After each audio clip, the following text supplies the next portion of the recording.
I'm John Cridland, Chairman of Transport for the North.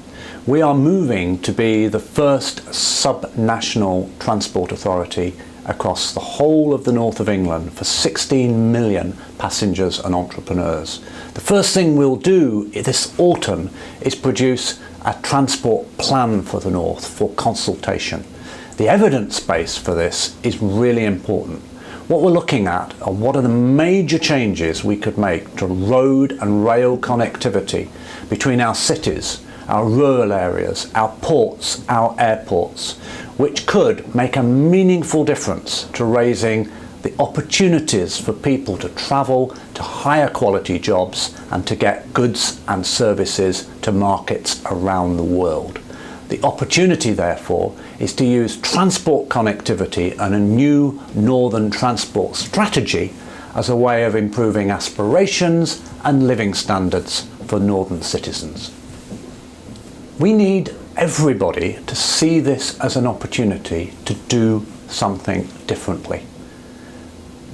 The reason we have the living standards we have in the north of England is because we've had a growth path which has kept us on a certain trajectory. Transport for the North is trying to transform the North.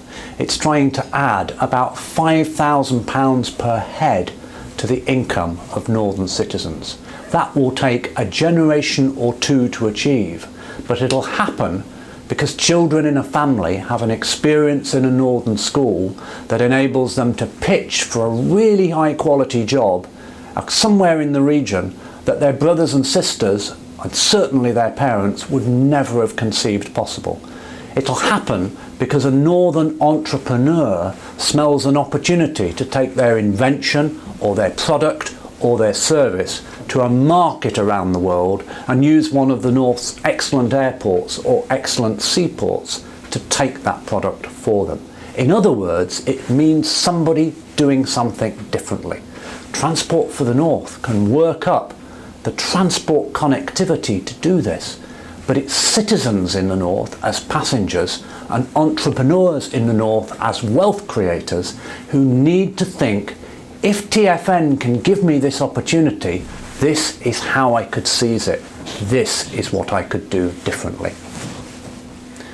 We're at an exciting and pivotal moment for Transport for the North. We've been pulling together a freight strategy, an airport and seaport strategy, our proposals for new and upgraded roads and new and upgraded railways.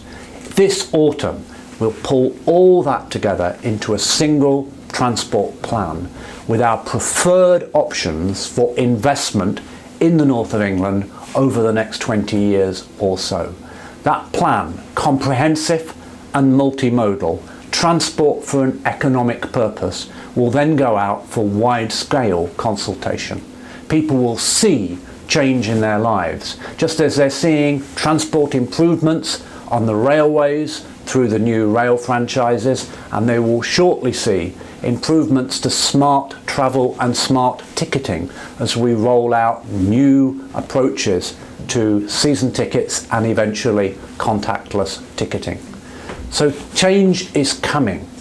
The big thing that will underpin that change is that by the early part of 2018, Transport for the North should be a statutory body building on 2 years of work as an increasingly successful voluntary partnership, a public-private partnership with elected leaders from our councils and business leaders from our local enterprise partnerships.